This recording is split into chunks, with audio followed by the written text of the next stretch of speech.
할렐루야! 안녕하십니까? 샬롬교회 왕덕봉 목사입니다.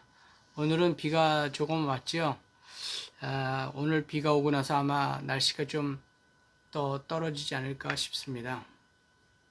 이제 환절기가 올 것 같으니까요.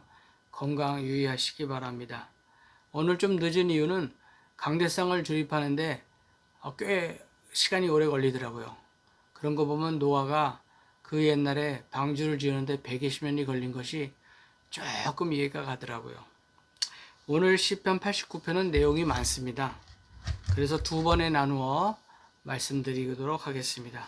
오늘 시편은 다윗 멸망의 왕조의 멸망을 슬퍼하면서 다윗 왕국의 회복을 위해서 기도하는 탄식 시편입니다. 이 시편은 아마 BC 597년에 일어난 바벨론 왕 느부갓네살의 그 예루살렘 공격으로 인해서 여호와긴 왕이 잡혀간 사건을 배경으로 하고 있습니다. 이 시편은 레위 지파의 찬양 지도자였던 에단의 후손이 지었습니다. 이 시편도 88편처럼 버리심으로 인한 충격과 애통함이 해결되지 않은 채 마무리되고 있습니다. 시편 88편에서 살펴본 것처럼 이 89편도 많은 주제를 가지고 있지요.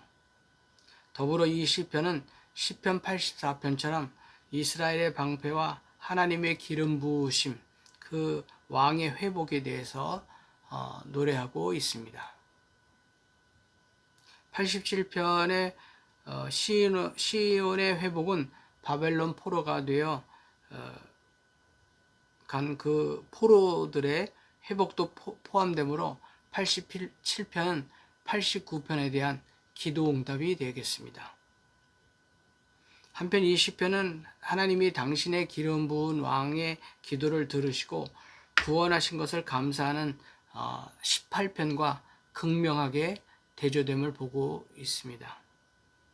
제2권을 마무리하는 72편이 왕을 축복하는 제왕 시편에 비해 오늘 89편은 3권을 마무리합니다. 그 3권을 마무리하면서 왕의 멸망을 탄식하는 제왕 시편이라는 것이 사뭇 대조적입니다.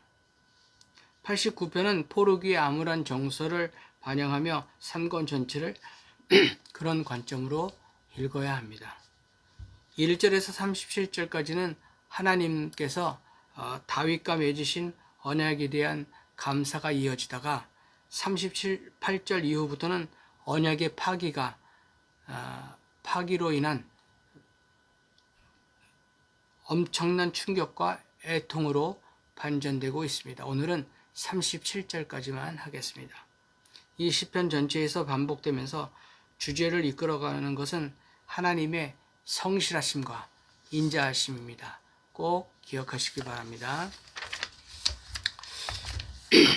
시인은 과거에 하나님께서 이 세상의 다윗 왕국에 보여주시고 약속하셨던 성실하심과 인자하심이 굉장히 많이 나오는데요. 1절, 2절, 5절, 8절, 14절, 24절, 28절, 33절, 49절에 나오는데요. 그것을 근거로 해서 다시 다윗과 맺으신 언약에 성실하시고 인자하심을 보여주실 것을 간청합니다. 1절, 2절 보겠습니다. 시인은 하나님의 인자하심과 성실하심에 대해서 노래하고 있는 것을 우리는 볼 수 있습니다. 지금 시인이 이 시편에서 강구하는 것은 단순히 다윗 왕조의 회복뿐이 아니지요. 왜냐하면 이스라엘의 존립이 바로 하나님의 인자와 성실에 근거하고 있기 때문이지요. 2절에서 그 언약적인 사랑과 성실하심은 하나님께서 스스로 하늘, 즉 하나님의 영역에서 영원히 견고하게 하시겠다고 하는 것입니다. 3절, 4절 이제 시인은 하나님께서 말씀을 인용하면서 하나님의 인자하심과 성실하심이 다윗에게 세우신 언약에 선명하게 표현되었음을 보여줍니다. 성경책을 같이 보시면서 봐주시기 바랍니다. 1절, 2절에서는 평행을 보여주기 위해서 3절, 4절에서 영원히 대대로 세우다, 견고히 하다, 등의 주요 어휘들을 반복합니다. 5절, 6절, 7절, 8절인데요. 6절과 8절은 좀 우리가 어깨도 이렇게 좀 세우고 좀 의시되면서 읽어도 되는데요. 제가 한번 읽어보겠습니다. 6절. 무릇 그룹 위에서 능히 여호와와 비교할 자 누구며 신들 중에서 여호와와 같은 자 누구리이까? 이렇게 좀 목소리도 더 깔고 한번 해보겠습니다. 8절. 여호와 만군의 하나님이여 주와 같이 능력 있는 이가 누구리이까? 여호와여 주의 성실하심이 주를 둘렀나이다. 아멘. 이런 말씀은 참 힘이 있고 좋습니다.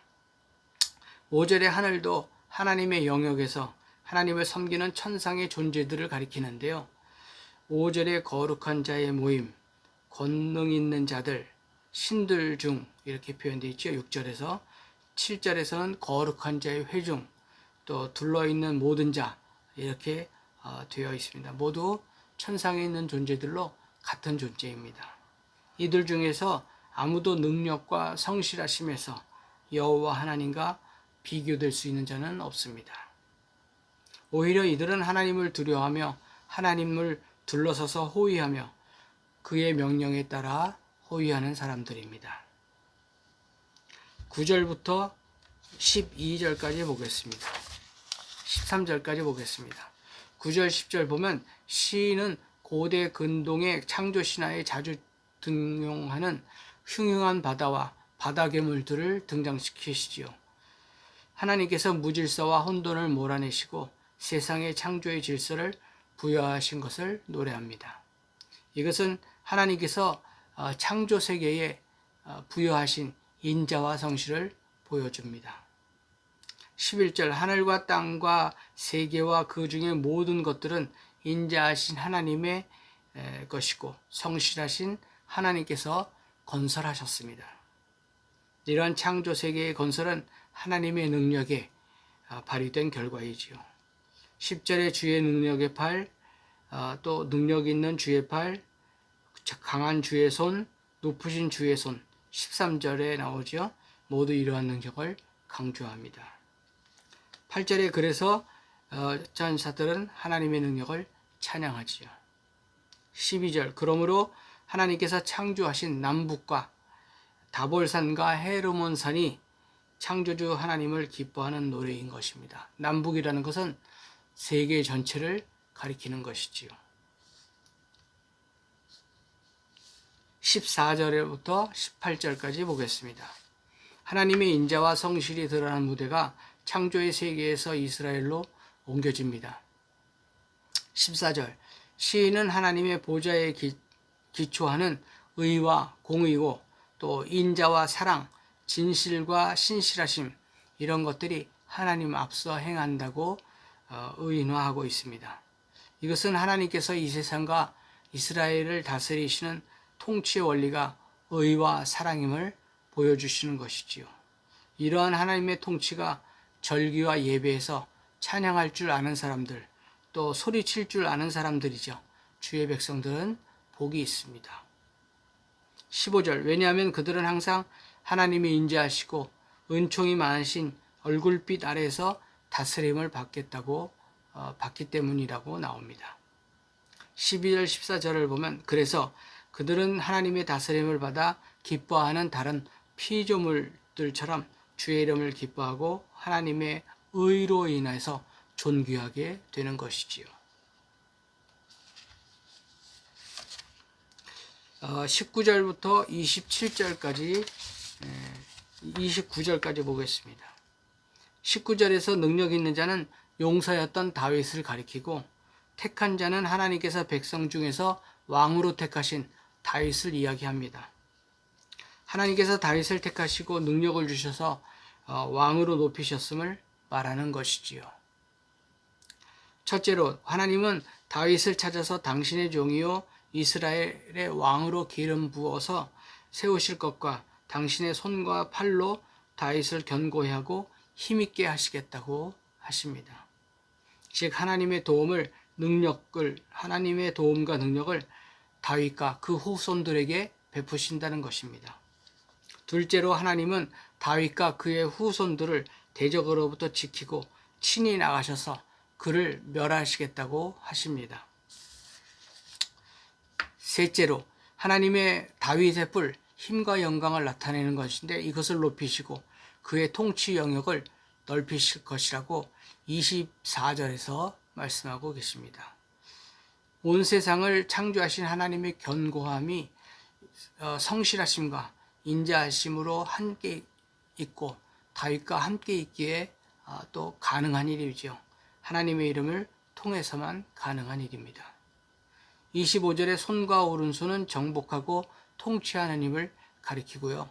바다와 강들은 다윗이 정복하게 될 지중해에서부터 유프라테스 강까지를 이릅니다. 26절 하나님의 아들이요 대리 통치자인 다윗의 정복과 통치는 악한 세력들을 굴복시키는 하나님의 통치를 잘 설명하고 있습니다. 넷째로 하나님은 다윗을 당신의 장자로 삼으시고 세계 열왕의 늦뜸이 되게 하시겠다고 27, 28절에 나오고 있습니다. 다윗은 모든 권한과 특권을 부여받은 하나님 나라의 왕이 된 것이지요. 사무엘하 7장 14절에 보면 다윗이 하나님과 맺은 친밀한 관계와 다윗에 대한 하나님의 온전한 보호와 인도를 의미하는 말씀이 있습니다. 다윗의 후손들이 그의 대를 영원히 있게 하실 것이라고 약속합니다. 28절 그것이 가능한 것은 언약에 신실하신 하나님의 영원한 인자하심 때문이며 그 언약을 굳게 지키실 하나님의 성실하심 때문입니다. 하늘의 날은 하늘이 존재하는 동안이라는 뜻으로 영원성을 말하는 것이지요. 30절부터 37절까지 보겠습니다. 이제 시인은 다윗의 후손들이 불순종이 혹 있더라도 하나님께서 다윗과 세우신 언약으로 인해서 영원히 유효할 것이라는 하신 그 약속을 상기시킵니다. 비록 사무엘 아까 읽었던 7장에서는 그것을 언약이라고 부른 적은 없지만 다른 본문에서는 그것을 언약이라고 부르고 있습니다. 30절 31절을 보면 하나님은 비록 다윗의 후손왕들이 하나님의 말씀, 법, 규례, 율례, 계명 이렇게 표현되어 있죠. 이것들을 어긴다고 하더라도 다윗의 언약은 영원히 지속될 것이라고 말씀하십니다. 32절 그들이 하나님의 말씀을 버리고 행치 않고 파하고 지키지 않으면 하나님은 그들의 죄에 대해서 징계, 지팡이나 채찍질을 하신다고 합니다. 33절 하지만 하나님께서는 그런 징계에도 다윗과의 약속 때문에 베푸신 인자하심과 성실하심을 거두지 않으시고 배반하지 않으실 것을 천명하셨습니다. 또 시인은 36절 37절에서 하나님께서 다윗에게 주신 언약의 영원성을 해와 달에 비유하고 있지요. 하나님께서 다윗에게 주신 언약은 영원할 뿐 아니라 무조건적입니다. 이런 의미에서 보자면 포로기는 불순종한 다윗의 왕조의 왕들에게 대한 일시적인 징계입니다. 하나님은 이 언약을 다윗의 후손이자 하나님 나라 왕으로 오신 예수님을 통해서 온전하게 성취하신 것을 우리는 너무나도 잘 알고 있지요.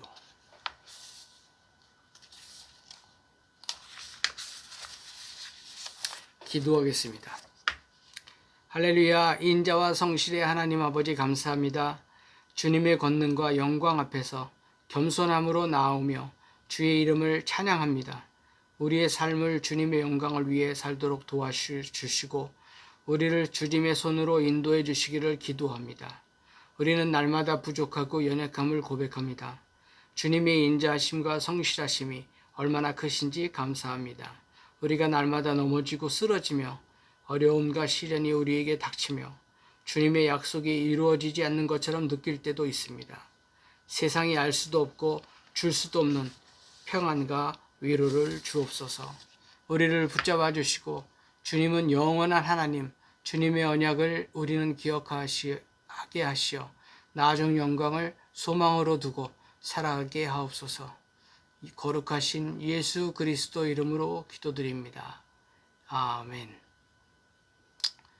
우리는 넘어지지만 영원히 엎드러지는 것이 아닙니다. 하나님이 그때 우리를 붙들어 주십니다. 샬롬.